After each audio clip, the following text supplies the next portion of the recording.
الا ان اولیاء اللہ لا خوف علیہم ولا هم يحزنون. قال الله تبارك وتعالى في مقام آخر اهدنا الصراط المستقيم صراط الذين أنعمت عليهم. صدق الله العظيم وصدق رسوله النبي الكريم الأمين ونحن على ذلك لمن الشاهدين والشاكرين والحمد لله رب العالمين. إن الله وملائكته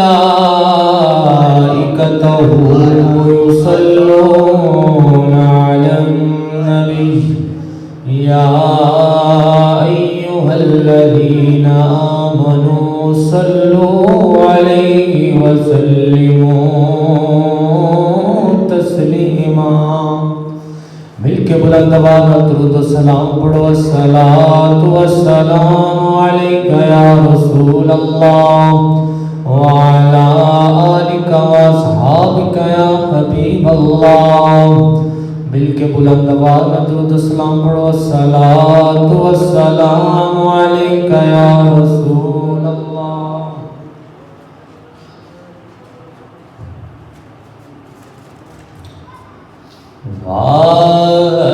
کیا مرتبہ ہے غوث ہے بھالا تیرا. واہ کیا مرتبہ ہے غوث ہے بھالا تیرا. اونچے اونچوں کے سروں سے قدم آلا تیرا. اونچے اونچوں کے سروں سے قدم آلا تیرا. واہ کیا مرتبہ ہے غوث ہے بھالا تیرا. اور سربلا کیا کوئی جانے کہ ہے کیسا تیرا. سربلا کیا کوئی جانے کہ ہے کیسا تیرا. اولیاء ملتے ہیں آنکھیں وہ ہے تلوار تیرا. اولیاء ملتے ہیں آنکھیں وہ ہے تلوار تیرا. حضرات اکرام قدر، آج کا یہ خوبصورت جمعہ المبارک، چونکہ ربیع الاول شریف کا مہینہ گزر چکا، اب یہ جو مہینہ ہے ربیع الثانی شریف کا مہینہ ہے، اور یقیناً سب کو پتہ ہے یہ مہینہ غوث پاک کا مہینہ ہے. حضرت شیخ عبد القادر جیلانی آپ کا مہینہ ہے، تو انہی کے حوالہ سے گفتگو ہوگی. اور جیسا کہ میرے والد محترم خطیب جامعہ مسجد اعظم علامہ پیر محمد شاہد چشتی صاحب، وہ بغداد شریف ان کے قدموں میں حاضر ہیں اور ہم یہاں ان کا ذکر کر رہے ہیں. وہ حضور غوث پاک کے قدموں میں حاضر ہیں اور ہم غوث پاک کا ذکر کر رہے ہیں. تو یقیناً یہ ہماری خوش بختی ہے اور یہ ہماری سعادت ہے، ہمیں اولیاء کی محفلوں میں اولیاء کا ذکر کرنا یہ ایک ہمارے لیے باعث فخر بات ہے کہ ہم ان کے پیروکار ہیں، ہم ان کے ماننے والے ہیں جو اللہ تعالیٰ کے نیک بندے ہیں۔ اور بے شک اللہ تعالیٰ اپنے نیک بندوں سے بہت محبت فرماتا ہے، اور جو ان سے بغض رکھتے ہیں، جو ان سے نفرت رکھتے ہیں، محبت نہیں رکھتے، اللہ تعالیٰ ان سے محبت نہیں کرتا، اللہ تعالیٰ ان سے اعلان جنگ کرتا ہے۔ تو حضرات اکرامی قدر، حضور غوث پاک بہت شان والے ہیں، اللہ کریم نے ان کو بہت شانیں بخشیں، اللہ کریم نے ان کو بہت شانوں سے نوازا ہے، ہر شان براء البراء ہے، ہر کمال براء البراء ہے، بہت ساری کرامات بھی بخشیں۔ تو حضرات اکرام قدر، اگر اس دنیا میں کوئی ولی ہے، اگر اس دنیا میں کوئی پیر ہے، اگر کوئی ولی ہے، تو یقیناً اس ولی کے اوپر کوئی نہ کوئی ولی ہوتا ہے۔ اگر کوئی اس دنیا میں پیر ہے تو ہر پیر کے اوپر کوئی نہ کوئی پیر ہوتا ہے۔ اگر ولی کسی مقام پر فائز ہے، کسی عہدے پر فائز ہے، بہت سارے متقی پرہیزگار بہت ساری عبادات کر کے کسی مقام پر فائز ہے، معرفت کی اڑان کر رہا ہے، لیکن کوئی نہ کوئی ولی ایسا بھی ضرور ہوگا جو اس سے بھی اوپر اڑان کر رہا ہوگا۔ تو اسی طرح اگر کوئی پیر ہوتا ہے تو ہر پیر کے اوپر کوئی نہ کوئی پیر ہوتا ہے، لیکن اس دنیا کائنات میں سب پیروں سے، اور سب پیروں کا پیر ہے، جو سب ولیوں کا شہنشاہ ہے، اس کو حضرت شیخ عبد القادر جیلانی کہتے ہیں۔ بلند آواز سے کہیے سبحان اللہ، اور بلند آواز سے کہیے سبحان اللہ۔ حضرات اکرامی قدر، آج ہم ان کا ذکر کرنے کے لیے بیٹھے ہیں جو ولیوں کے بھی شہنشاہ ہیں، پیروں کے بھی پیر ہیں، جو پیروں کے پیر ہیں اور ولیوں کے شہنشاہ ہیں، اور جن کو ہمارے نبی نے اپنا بیٹا کہا ہے۔ بلند آواز کہہ دو سبحان اللہ۔ حضرات اکرامی قدر،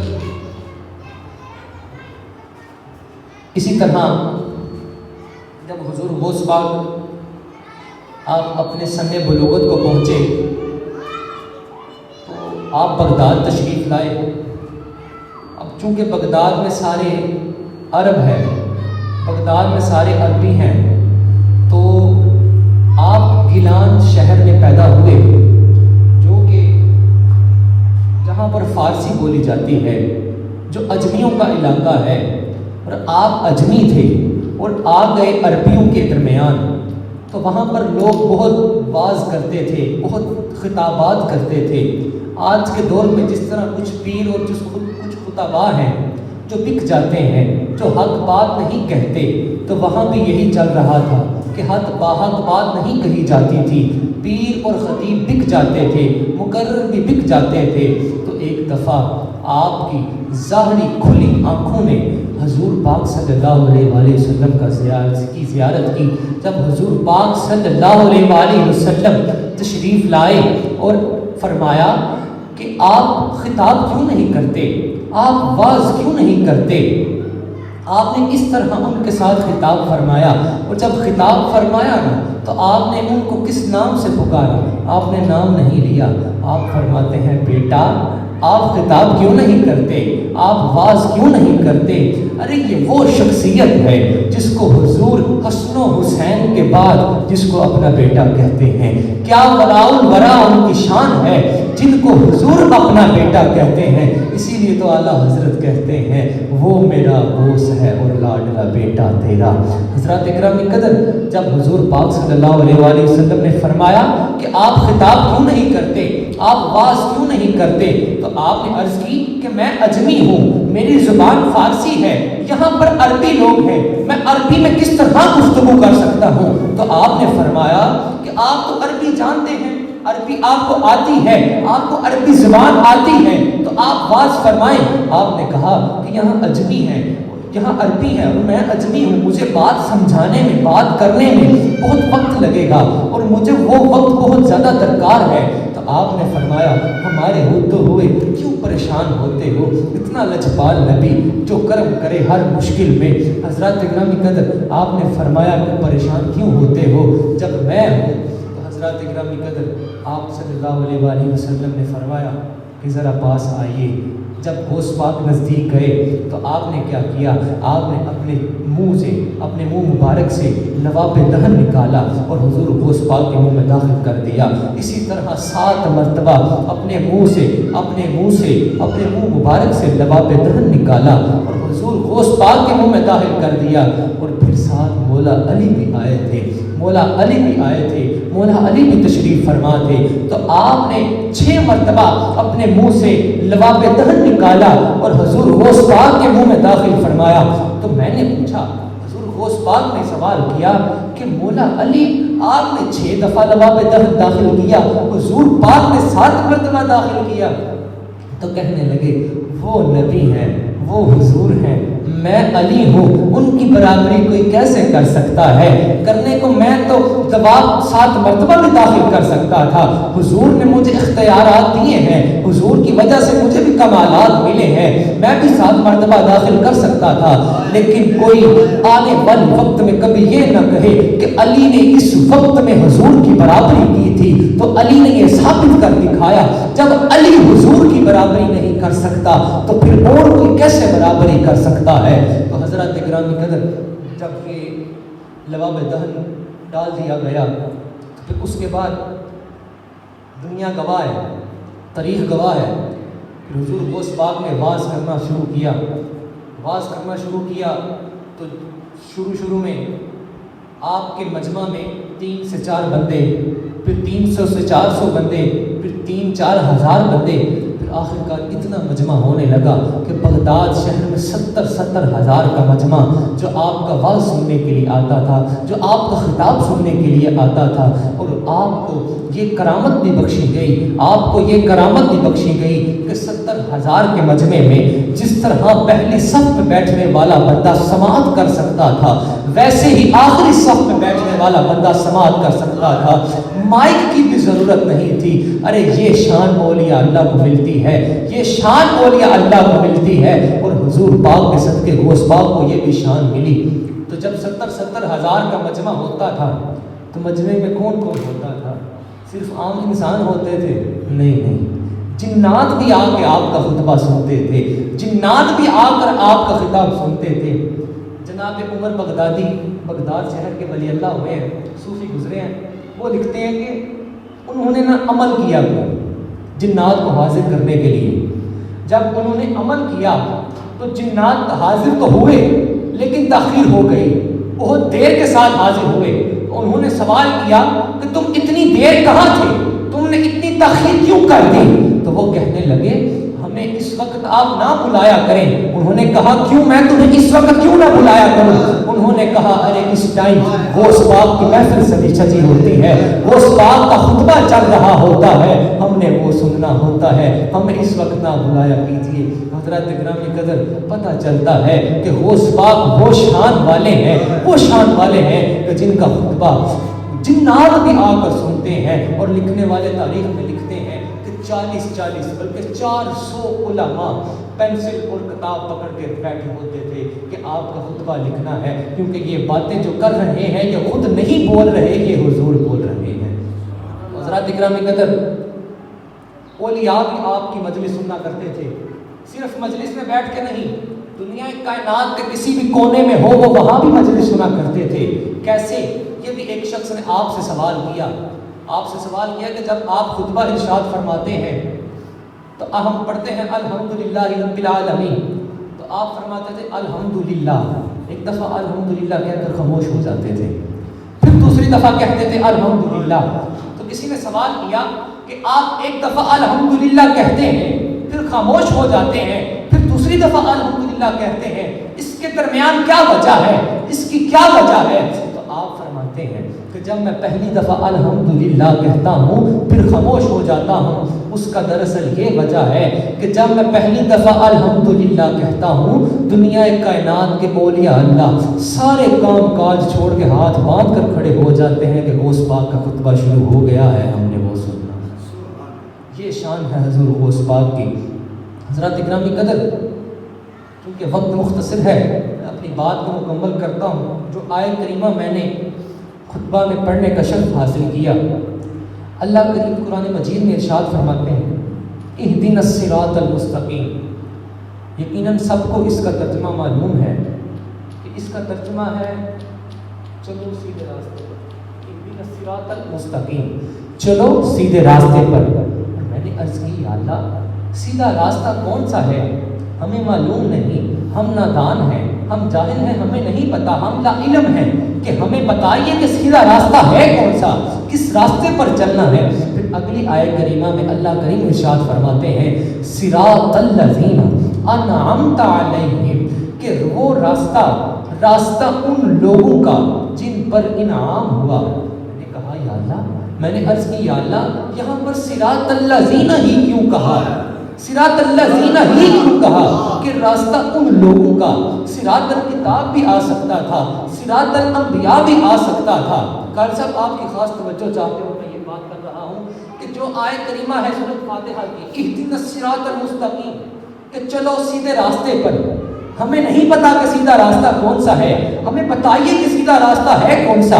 تو اللہ کریم ارشاد فرماتے ہیں صراط الذین انعمت علیہم، کہ راستہ ان لوگوں کا جن پر انعام ہوا. میں نے عرض کی یا اللہ یہاں صراط الکتاب کیوں نہیں فرمایا؟ قرآن بھی تو سیدھا راستہ دکھاتا ہے. صراط الانبیاء کیوں نہیں فرمایا؟ رسول بھی تو سیدھا راستہ دکھاتے ہیں، انبیاء بھی تو سیدھا راستہ دکھاتے ہیں. صراط الذین مطلقاً کیوں کہا؟ پھر انعمت علیہم بھی کہا کہ جن پر انعام ہوا. یا اللہ انعام ہوا کن لوگوں پر؟ ہمیں وہ بھی نہیں پتا کہ کن لوگوں پر انعام ہوا. ہم نے ان راستے پر چلنا ہے، ان کے راستے پر چلنا ہے. پھر اللہ کریم آگے ارشاد فرماتا ہے انعم اللہ علیہم من النبیین والصدیقین والشہداء والصالحین، کہ وہ لوگ ہیں جن پر انعام ہوا. سب سے پہلے انبیاء ہیں، پھر صدیقین ہیں، پھر شہداء ہیں اور پھر صالحین ہیں. اور صالحین کون ہیں؟ جن کو ہم آسان الفاظ میں اولیاء اللہ کہتے ہیں. اللہ کے نیک بندے ہیں صالحین، اسی لیے تو ہم ان کے پیچھے چلتے ہیں، ان کے راستے پر چلتے ہیں، ان کے بتائے ہوئے طریقہ کار پر چلتے ہیں، کیونکہ یہ ہم نے خود سے نہیں بنایا. اللہ کریم فرماتا ہے کہ ان کے راستے پر چلو جو میرے نیک بندے ہیں، جو میرے پسندیدہ بندے ہیں. تو بتاؤ کیا غوث پاک نیک بندے نہیں تھے؟ کیا انہوں نے اللہ کا راستہ نہیں دکھایا؟ کیا انہوں نے سیدھا راستہ نہیں دکھایا؟ بتاؤ پھر معین الدین چشتی نے 90 لاکھ کو کلمہ پڑھا کر کیا سیدھا راستہ نہیں دکھایا؟ داتا علی حجویری نے برِ صغیر میں دین کو غالب کر دین کا ڈنکا بجا کر کیا سیدھا راستہ نہیں دکھایا؟ پھر تم کون ہوتے ہو یہ کہنے والے کہ بابے کی شے کوئی نہیں، بابے کچھ بھی نہیں ہے؟ تم کیسے کہہ سکتے ہو جب اللہ کریم فرما رہا ہے وَاتَّبِعْ سَبِيلَ مَنْ أَنَابَ إِلَيَّ، کہ چلو ان کے پیچھے جو میری طرف لے کے آئے. بتاؤ کیا تم اللہ کی طرف لے کر جاتے ہو؟ تم تو انبیاء کا بھی گستاخ ہو، تم تو اولیاء کے بھی گستاخ ہو، تم تو بزرگوں کا بھی گستاخ ہو. ہم تو ان بزرگوں کو ماننے والے ہیں جو ایک نظر مارتے ہیں 90 لاکھ کلمہ پڑھا دیتے ہیں. ہم تو ان بزرگوں کو ماننے والے ہیں جو مرغی کی ہڈیوں پر ہاتھ رکھے اور مرغی زندہ ہو جائے. ہم تو ان اولیاء کو ماننے والے ہیں جو مردے کو کہیں گم بھی اور مردہ زندہ ہو جائے. حضرات گرامی قدر ہم ان اولیاء اللہ کو ماننے والے ہیں. ان کو ہم ولی نہیں مانتے جو شراب پیتے ہیں، جو نشے کرتے ہیں اور بس نام کے ولی اللہ بنے پھرتے ہیں، نام کے پیر بنے پھرتے ہیں. ہم ان پیروں کو نہیں مارتے، ہم ان پیروں کو نہیں مانتے، ہم ان پیروں کو مانتے ہیں. ہمارا عقیدہ ہی یہی ہے. پیر کے دستے بیعت کرنے کا مقصد ہی یہی ہے کہ تم پیر کے ہاتھ میں ہاتھ دے دو اور وہ تمہیں پکڑ کے مدینے لے جائے. پیر کا مقصد ہی ہے. تو مفتی احمد یار خان نیکی صاحب فرماتے ہیں یہ الا ان اولیاء اللہ کی جو تفسیر ہے نا، یہاں پہ پیر اور مرید کی بحث کرتے ہیں. آپ کہتے ہیں کہ اگر پیر اور مرید کی مثال لینی ہے نا تو پیر ہو محمد جیسا، مرید ہو ابو بکر جیسا. یہاں سے مثال لو کہ جب پیر ہو نا محمد جیسا، پھر ابو بکر بن کر آتا ہے، نکلتا صدیق اکبر بن کر ہے. پھر عمر بن کر آتا ہے، فاروق اعظم بن کر نکلتا ہے. عثمان بن کر آتا ہے، عثمان غنی بن کر نکلتا ہے. اور علی بن کر آتا ہے، شیر خدا بن کر نکلتا ہے. ارے یہ شان ہے. اسی طرح کا پیر ہونا چاہیے کہ پیر محمد جیسے ہو اور مرید جو سے ہیں صحابہ جیسے ہو، تو پھر ضرور جنت ملتی ہے، پھر ضرور سیدھا راستہ ملتا ہے. اور اگر ہمیں بھی اپنی اس اصلاح کرنی ہے تو ہمیں بھی کسی نہ کسی نیک بندے کا دامن پکڑنا پڑے گا، کسی نہ کسی ولی کے پیچھے چلنا پڑے گا، کسی نہ کسی پیر کے پیچھے چلنا پڑے گا۔ یہ میں نہیں کہہ رہا، یہ خدا خود فرماتا ہے۔ ایک تو میں نے آیت کریمہ پڑھی نا، وَاتَّبِعْ سَبِيلَ مَنْ أَنَابَ إِلَيَّ، 30ویں پارے میں ایک اور اللہ کریم آیت میں ارشاد فرماتے ہیں فَادْخُلِي فِي عِبَادِي وَادْخُلِي جَنَّتِي، کہ تم میرے بندوں میں داخل ہو جاؤ، میں تمہیں جنت میں داخل ہوں۔ اللہ کے بندے کون ہیں؟ اللہ کے بندے وہی ہیں جو نیک بندے ہیں، متقی پرہیزگار ہیں۔ اور آج کل کچھ لوگ نا پیروں کو پہچاننے میں غلطی کر دیتے ہیں۔ تو اگر آپ نے پیروں کی بھی پہچان کرنی ہے تو پھر پیروں کو پڑھنا بھی پڑے گا۔ حضور غوث پاک نے کچھ خصلتیں بیان فرمائی ہیں۔ آپ فرماتے ہیں کہ جب یہ خصلتیں کسی بندے کے اندر، کسی شخص کے اندر پائی جائیں تو سمجھ جاؤ کہ وہ کامل ولی اللہ ہے۔ تو آپ اس چیز کا مطالعہ کریں تاکہ آپ کو پتہ لگ جائے کہ ولی اللہ کون ہے اور نام کا ولی اللہ کون ہے۔ حضرات اکرامی قدر، میں بیان کر رہا ہوں کہ اگر آپ نے اپنا راستہ سنوارنا ہے، اپنی زندگی سنوارنی ہے، جنت حاصل کرنی ہے، اپنی بگڑی ہوئی بات بنانی ہے، اپنے دل کو صاف کرنا ہے، گناہوں سے پاک ہونا ہے، نیک راستے پر چلنا ہے، تو کسی نہ کسی ولی کا دامن تھامنا پڑے گا، کسی نہ کسی پیر کا دست بیت ہونا پڑے گا، کسی نہ کسی ولی کامل کے راستے پر چلنا پڑے گا، کسی نہ کسی کو ماننا پڑے گا۔ کیونکہ شاعر نے کیا خوب کہا ہے، اللہ اللہ یہ جانے سے اللہ نہ ملے، اللہ اللہ یہ جانے سے اللہ نہ ملے۔ پھر کیسے ملتا ہے اللہ؟ اللہ والے ہیں جو اللہ سے ملا دیتے ہیں۔ جس کا یہ ایمان ہے، جس کو یہ یقین ہے، وہ مل کے پڑے گا۔ اللہ والے